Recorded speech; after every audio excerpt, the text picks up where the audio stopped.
எடப்பாடி பழனிசாமி சுருக். எல்லாம் நீங்க பார்த்த வேலை. வேலுமணி பக்கம் பந்தை திருப்பி தகிக்கும் சேலம். சேலத்தில் முன்னாள் அமைச்சர் எஸ்.பி. வேலுமணியிடம் எடப்பாடி பழனிசாமி காட்டிய மெல்லிய கோபம் அதிமுக வட்டாரத்தில் பெரும் அதிர்வலைகளை ஏற்படுத்தியுள்ளது. நீங்கள் சொன்ன நபர்களுக்குத்தான் சீட் கொடுத்தேன், அவர்கள் தோற்றால் நீங்கள்தான் முழு பொறுப்பு என எடப்பாடி போட்ட கண்டிஷனால் வேலுமணி கடும் அதிர்ச்சியில் உறைந்து போயுள்ளாராம். எக்ஸிட் போல் முடிவுகள் குறித்து எடப்பாடி பேசிய விஷயங்கள் இப்போது ஹாட் டாபிக்காக மாறியுள்ளது. இதை பற்றின பிரத்யேக தகவல் ஒன்று நமக்கு கிடைத்துள்ளது. சேலத்தில் எடப்பாடி பழனிசாமியை தங்கமணி, எஸ்.பி. வேலுமணி மற்றும் கொங்கு மண்டல நிர்வாகிகள் என 20க்கும் மேற்பட்டோர் சந்தித்துள்ளனர். எக்ஸிட் போல் குறித்து இவர்களும் விவாதித்துள்ளனர். அவர்களிடம் அதிமுக ஆட்சி அமையும் என்று தனது நம்பிக்கையை வெளிப்படுத்தியிருக்கிறார் எடப்பாடி. எடப்பாடி பழனிசாமி சொன்ன வார்த்தை. அதே சமயம் கொங்கு மண்டலம், டெல்டா மண்டலம் குறித்து விவாதிக்கப்பட்டுள்ளது.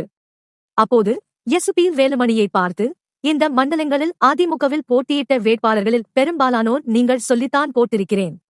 என்னுடைய வேட்பாளர்கள் கிடையாது. நான் யாரை செலக்ட் பண்ணி வைத்திருந்தேன் என உங்களுக்கு தெரியும். அதையெல்லாம் தவிர்த்து நீங்கள் வேலுமணி சொல்லித்தான் வேட்பாளர்களை மாற்றி நீங்கள் சொன்ன நபர்களுக்கு வாய்ப்பு தரப்பட்டுள்ளது.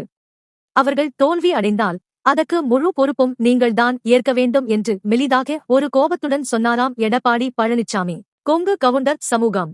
அதற்கு வேலுமணி, அப்படியெல்லாம் நடக்காது அண்ணே. நிச்சயம் நாம் ஜெயிப்போம் என்று சந்தேகத்துடன் இழுத்தபடியே சொல்லியிருக்கிறார் வேலுமணி. உடனே எடப்பாடி, கடந்த 2021 தேர்தலில் கொங்கு மண்டலமும் வடக்கு மண்டலமும் தான் நமக்கு கை கொடுத்தது. இந்த 2 மண்டலங்களும் என்னுடைய நேரடி கட்டுப்பாட்டில் இருந்தவை.